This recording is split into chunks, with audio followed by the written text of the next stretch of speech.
Hello and welcome to the MovieKing Podcast. My name is David Jurmann and I'll be your host. On today's episode, which is a very special episode, I'm going to discuss my top 10 movies of 2025. And these are always, I think, my favorite episodes to do on this show because I just love talking about the best of anything. As funny as it may be, sometimes to rip something apart, I really just appreciate talking about things that really worked for me and things that just made me love movies in general, because that's what I like doing. I just love talking about things I love, and we have some really great movies that 2025 brought us. Of course, this list is totally subjective. You may listen to this list and be like, how dare you put that movie on this list, or how dare you exclude this movie from that list? And that's all fun. That's what makes it really cool, and that's what makes horse races. But before I get into my top 10, I'm going to discuss a few honorable mentions I have that didn't quite make the top 10, but some of them came pretty close. So here we go. And some of those honorable mentions are Marty Supreme, Avatar Fire and Ash, Frankenstein, The Long Walk, Roofman, The Bad Guys 2, and Wake Up Dead Man. Love all these movies a lot. But without further ado, let's get on to the top 10. So starting off with number 10 is Zootopia 2. Now, I love the original Zootopia. I think it's a really great animated movie, and just a great movie in general. And both Zootopia 1 and Zootopia 2 are both of my top 10 movies of the year they came out. So I think that really just says something about the quality of these films. They're really great stories. The characters are so much fun, and I just love this world to explore it. It's a beautiful city, Zootopia, and there's just so much to like about these films. And I will say, Zootopia 2 is not quite on par with the original, in my opinion. The original was I really think it's one of the best animated movies in the last decade. Zootopia 2 is really good, though, and very solid. It's wildly entertaining. There's a good mystery in it with some nice commentary, and it feels different enough from what the first movie did, in my opinion. It kind of takes the Wild and Hops dynamic to new, exciting places, not necessarily the places that the fandom wanted, but just really good places for their development, and it has a nice character arc for them. And it's also one of the most emotional films of 2025, I would say. It actually really, both times I watched it, it just completely snuck up on me at the end. I was like, wow, I'm actually getting, really moved by this. And it's also one of the best third acts of the year, too. I was shocked by how dark the film got at times, but it's still a very funny movie, too. Does a great job balancing that tone, and I'm not sure how well kids would handle this movie, to be honest. I don't know, there's some stuff that happens in it.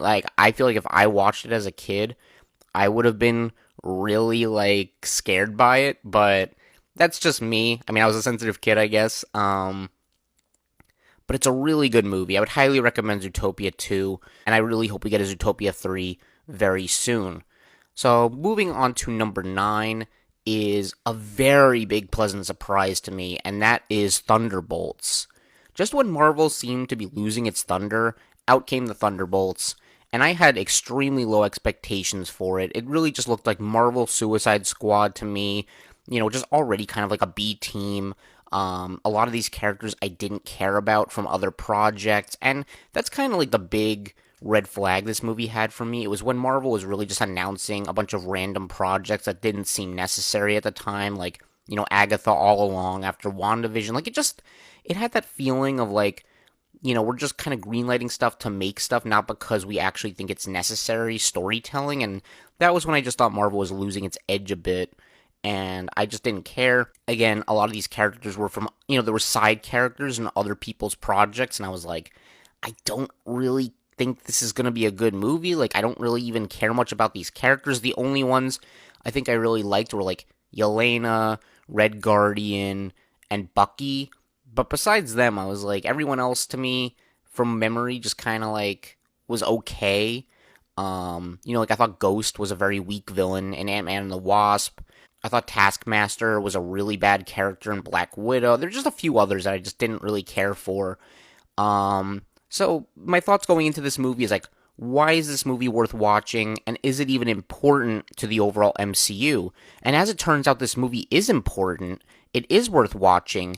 But most of all, it's just a really great comic book movie. Like I really like this movie a lot, and in fact, I liked it so much when I first saw it that I literally went to see it again the very next day in IMAX, and I bought a special popcorn bucket for it. And I just feel like it's been a while since I really wanted to do that for a Marvel movie. I mean, Spider-Man, No Way Home, maybe Guardians of the Galaxy Volume 3 are the only other two movies I would say since Avengers Endgame that I really loved that much.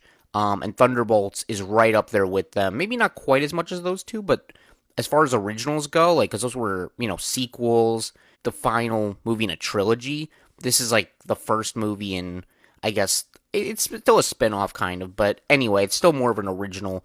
And I thought this was by far Marvel's best original in quite some time. I love the team dynamic here. It shows what good writing and direction can do for characters, even those I didn't care much about. Like, I didn't care much about these people at all. I didn't care what would happen to them. But if you have a good writer and a good director, it can make characters I don't care about actually very, moving to me. And I thought a lot of these were really well done characters, like in the film. Like, you actually understand a lot more behind them. I feel like this movie gave me more development for these characters, like as a team dynamic, than a lot of the shows did, even with more time to spare. And I think this movie also works even if you didn't watch those shows. Like, I could totally recommend this movie to someone who didn't watch Falcon and the Winter Soldier, didn't watch Black Widow, didn't watch, Ant-Man and the Wasp, and all those other things. I could recommend this movie to them and say, you can still learn a lot about these characters and have a great time with it. It's really a shame this movie didn't make a lot of money, and I can't say I'm surprised because the marketing wasn't really helping that much. I think just the fact that, like, it felt like homework as a movie at the time. I think people will watch it on streaming and then find that it's a very big, pleasant surprise. And frankly, I'm just very excited to see these characters again in Avengers Doomsday. And I really never thought I'd say that before this movie. So a lot of credit to it.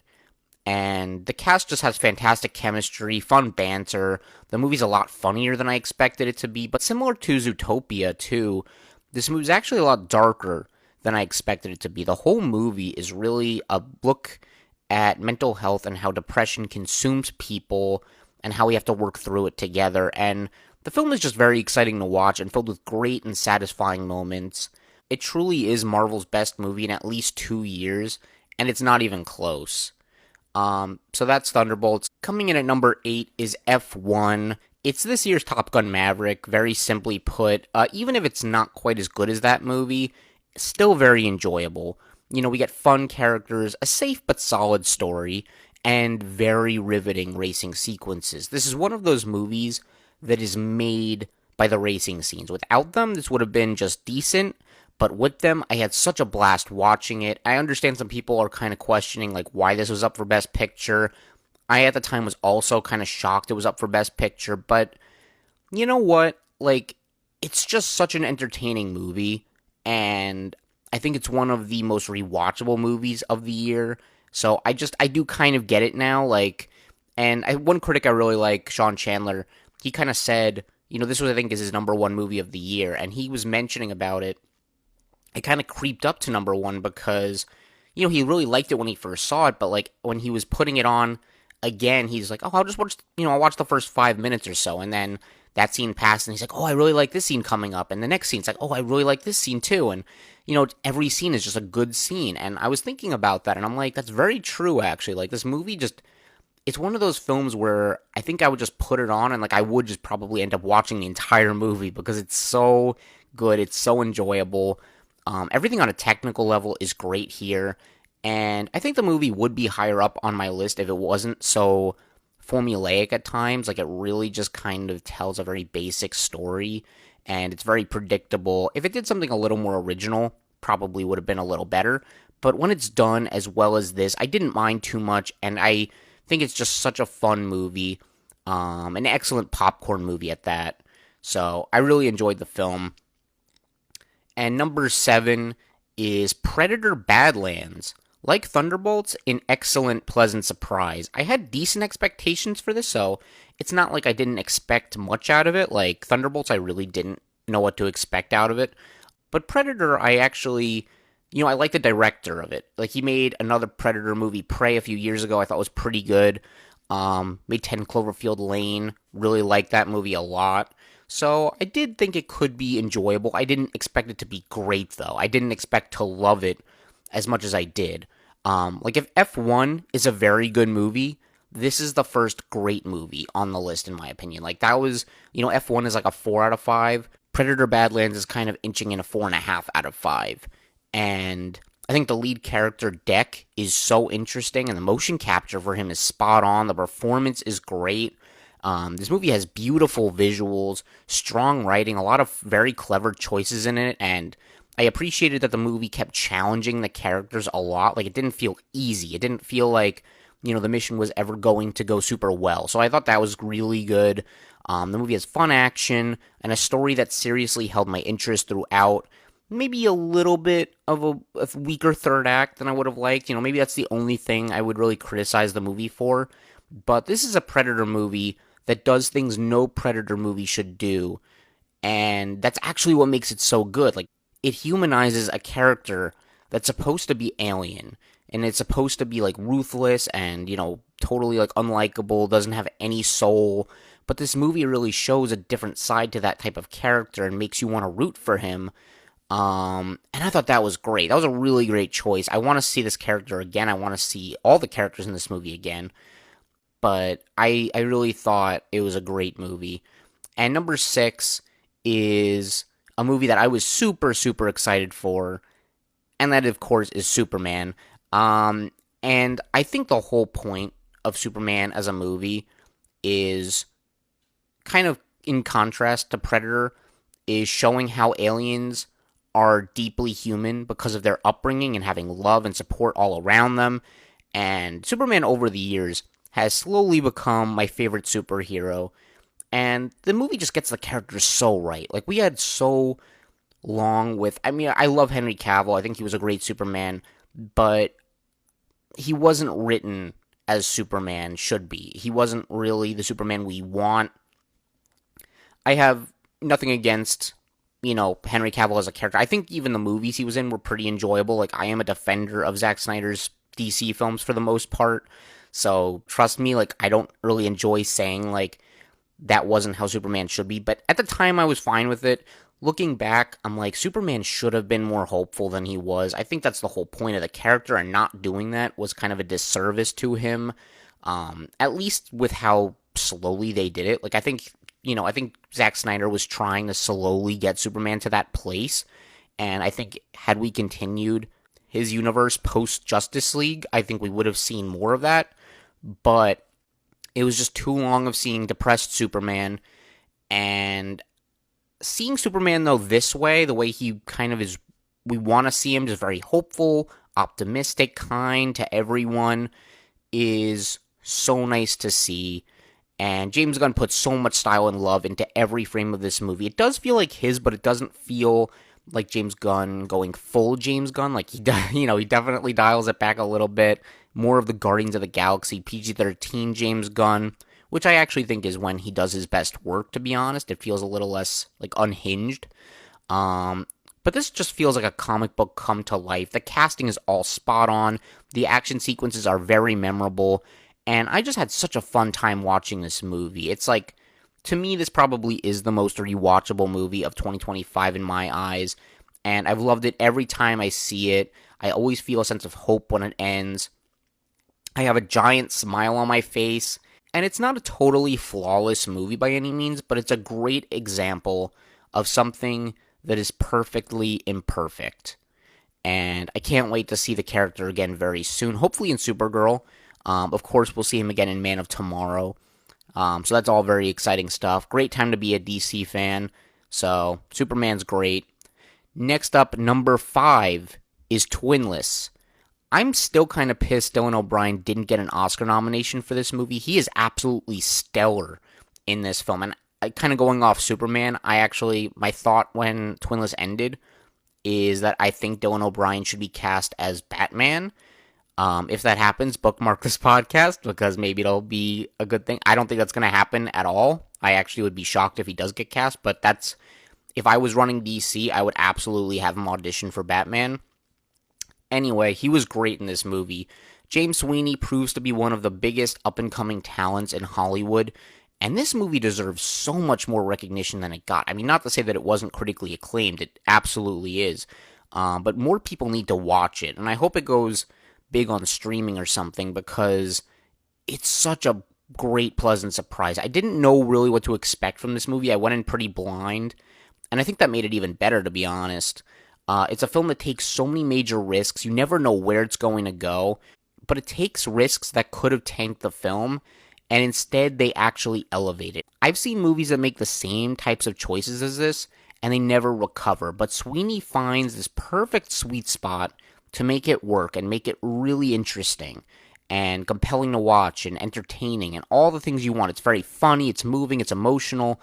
All the emotions you want to feel are right here. The characters are all very well developed. They feel relatable in some way, and you can understand where they're coming from even if they're making choices you don't agree with, which is always a sign of good characters and good writing. And I would say the movie got even better on a second viewing too. Frankly, in another year, this movie would be even higher on this list, but the next four movies are just so good. Depending on the day, you could really get me to swap like any one of these, but they're all great movies. Twinless is excellent. Number 4 is Sinners. This film is so wild and insane, but it really works. Michael B. Jordan plays twins. It blends music and vampires, the past and the present, Irish jigs and the blues, horror and action and comedy and romance. This movie has it all. And it's another movie that takes so many big swings that should not work, but it brings the whole thing together and makes a movie that you can't believe you're watching and can't believe it's working, but it's great. And it deserves all the award nominations it got. It deserves all the praise it got. And I'll never forget that one scene with I Lied to You giving me like full goosebumps in the theater because it's fantastic. It's like a transcending experience, like where you're just like, what am I watching? I don't know. I love it. I don't want to say too much about this movie because it's best to know nothing or as little as possible going into it. I mean, even the vampire bit, like which was kind of in the trailers, is kind of like bordering on too much information, but I really can't say enough how good this movie is. Ryan Coogler kills it directing and writing it, and it's great to see him making an original movie like this that's resonated with so many people. It's great to see him make a movie that appeals to so many different types of people and blends genres as well as it does. This movie's kind of a miracle that it works as well as it does, but it's a great film. I really want to watch it again. I've seen it twice now, but it's really great. And yeah, really, Sinners is awesome. That's all I can say. But number 3 is Hamnet. Did not expect Hamnet to be on my list. It is great, though. It's the most emotionally devastating movie of the year to me. It's a very human film. It's a beautiful film. I didn't expect to be that into it because of Shakespeare and the subject matter I just wasn't particularly interested in. Like, I just didn't think the trailers gripped me very much. But director Chloe Zhao finds an angle that just takes hold of you and doesn't let you go. The story here is utterly tragic and hits very hard. It's a story largely about grief and how we process it differently as people and how each person, has grief consume them, but also how we bond over grief and how we share it together sometimes and how, we're all there for each other. And it's a love story in many ways, too, about the love a mother has for her children. And I mean, there's really nothing I can say about this movie that hasn't already been said, but Jessie Buckley is fantastic. She deserved to win Best Actress. There are moments in her performance that are engraved in my memory because of just how impactful they are, and she just lets loose several times in this movie. But one thing I just can't stop thinking about this movie is the final scene, and it gets me so emotional every time, and I think it's maybe my favorite scene in any movie from 2025, to be honest. Easily one of the strongest films of the year, most emotional movie of the year.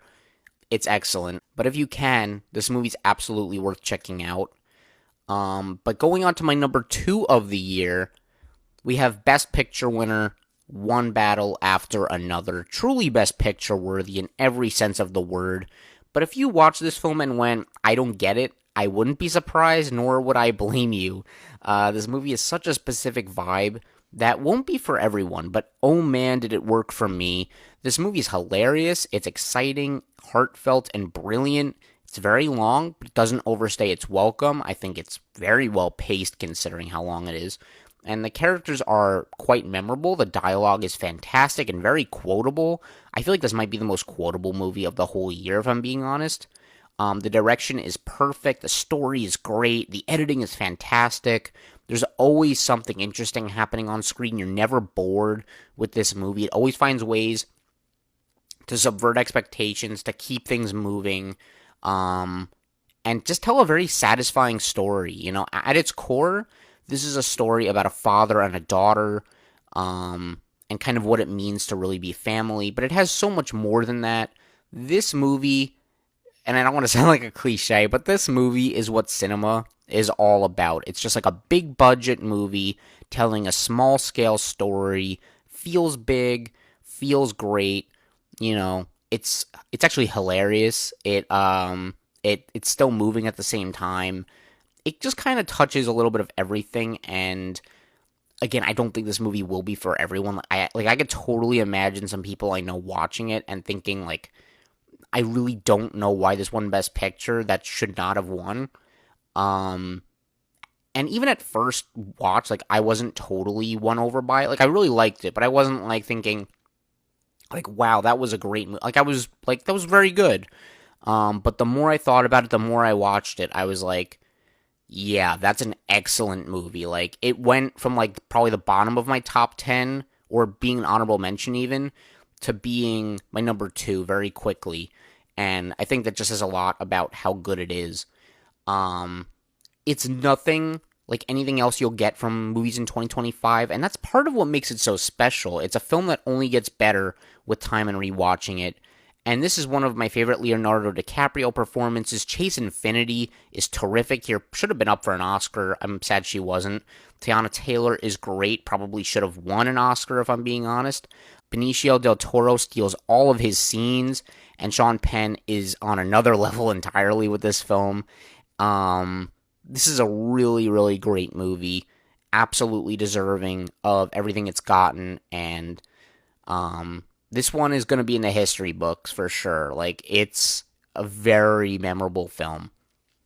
And frankly, almost was my number 1 movie of the year. But there is one film that I think stuck with me just a little more. One film that has stuck with me for the entire year since I've seen it, which has been since like June, I think, of last year. So I've had a lot of time to marinate it. I've watched it several times. I've thought about it a lot.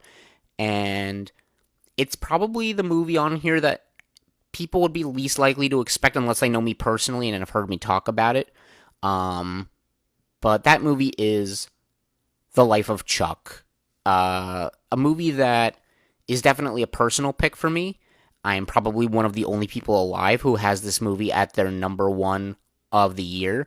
And that's totally okay. Part of me was tempted to put it at number 2 or number 3. But when I look back and think about, what movie spoke to me the most, it still has to be this one. It's a movie that really just resonated on a personal level for me.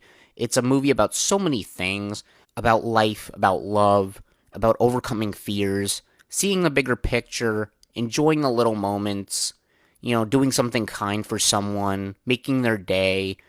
Mike Flanagan just knows how to make a movie on my wavelength. And sure, is it a bit cheesy at times? Probably. Is there a bit too much narration?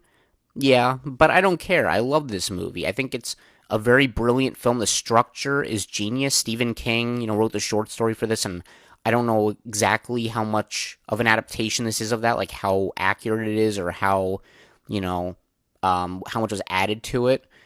But I think this movie is just so smart. Like, as the movie peels back layers, we learn more and more about the characters and the mind of Chuck, about who he is as a person, what he's done for people, and how he's impacted other people around him. This is a grand story about a completely ordinary person, and I love how this movie looks at life. I love how it takes this idea of how insignificant we are as human beings. Just the fact that humans have only existed for such a small portion of time in this universe, and just kind of how little time we've spent on this earth since its creation. But then it simultaneously shows how much we as people do matter, how we're all at the center of our own worlds, but also how we shouldn't take our time for granted, how we should just spend that time, wisely and spend it with the people we love and do things that we love and make every moment count. And it's just about those little moments in life that you would think would be insignificant, but how to someone, later in life as they're looking back at their life, maybe like one of their favorite memories of all time. And to me, this is just a beautiful, beautiful film. It should have been up for Best Picture, in my opinion. I think it's a great movie. I mean, I've seen it several times. It's gotten better every time I watch it. But I still remember like the aha moment where I got what this movie was going for, and I was like, oh, I get it. I get what this movie's doing now. I love this. It's such a great film. Definitely a bit overlooked by people. I think like more people should watch it for sure. Similar to Twinless, I think more people should be talking about it and check it out. But this is a very personal movie to me, and that's why it's on this list. I'm very happy to have it as my number one movie of the year. It really just spoke to me personally, and I guess the way I just try to see life too. So I'd highly recommend checking The Life of Chuck out. And really all the movies on this list are really something great. And it's been a great year for movies. 2025 was really strong. I mean, sure, had some weak things as always. Every year does, but overall we had some great movies, a lot of things that I really loved, and I'm hoping 2026, so far it's been a very good year, but I'm hoping 2026 can be just as strong, if not even better. So that was me talking about 2025 movies, and I know it's a bit late, it's already almost April, but there was quite a lot to talk about, quite a lot to see, and yeah, so that about does it for this episode. If you want to follow my reviews, you can find me on Letterboxd at MovieKing1224. You can also listen to this podcast on your favorite apps such as Spotify, YouTube, Apple Podcasts, and Amazon Music. If you have any comments or feedback, I would love to hear it and improve the show. And of course, if you've enjoyed this episode, please consider liking, subscribing, and hitting the notification bell to hear more like it. I appreciate you all so much for listening, and I'll talk to you next time. Thank you. Bye-bye.